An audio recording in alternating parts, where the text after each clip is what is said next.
7 justices of the Supreme Court gave their ruling in a petition challenging the manner in which the Constitution amendment of Article 102B was passed, lifting the presidential age limits. The ruling saw 4 out of 7 justices backing the Constitutional Court ruling, while 3 strongly backed the petitioners in what some called a close call. As expected, opposition MPs saw this as an injustice. We have not lost hope.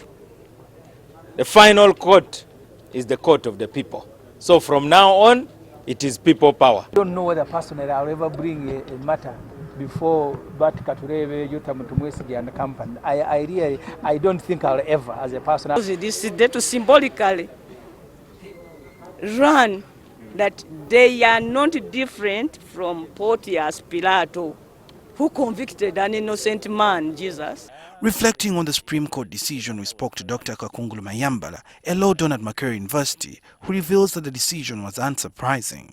The decision was expected, but the numbers were not expected. The decision was expected that at least they were going to uphold the lifting of the age limit and the decision of the Constitutional Court in respect of upholding the 5-year term.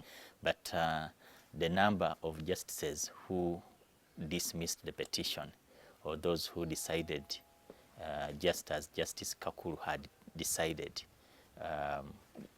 was not expected to be as many as 3. With all due respect, I think that the 4 justices just took a political and not a legal decision.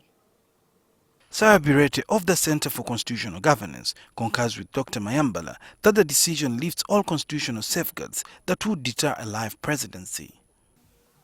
So what this ruling finally means is that Uganda is set up for the usual way they've been changing power, and that is through coup d'etats. The framers of the Constitution had thought that they would avoid such occurrences, and they used the slogan of never again. The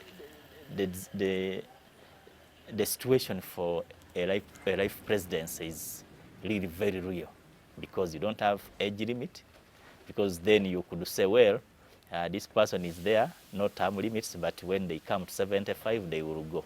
Now 75, they cannot go.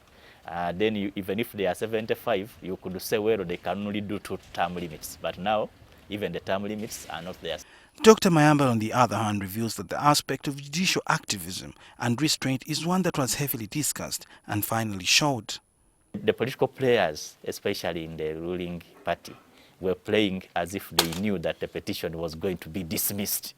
They continued to carry out their activities as if the petition was going to be dismissed. So, which later happened to be the case. But if the petition had been upheld, it would have been a major setback on their side. So maybe the judges were playing into the game of the key political players, the majority. Meanwhile, Kasozi Muyomba, the Secretary General of the NRM caucus in Parliament, urged the petitioners to respect the ruling and focus on the next elections. Remember, we wanted to extend the term to 7 years, and the Constitutional Court refused. They ruled against us, and we did not complain. Therefore, we would like to ask the opposition to respect the ruling of the Supreme Court of Uganda. For now, the foundation has been laid for the parties to compete in the next general election.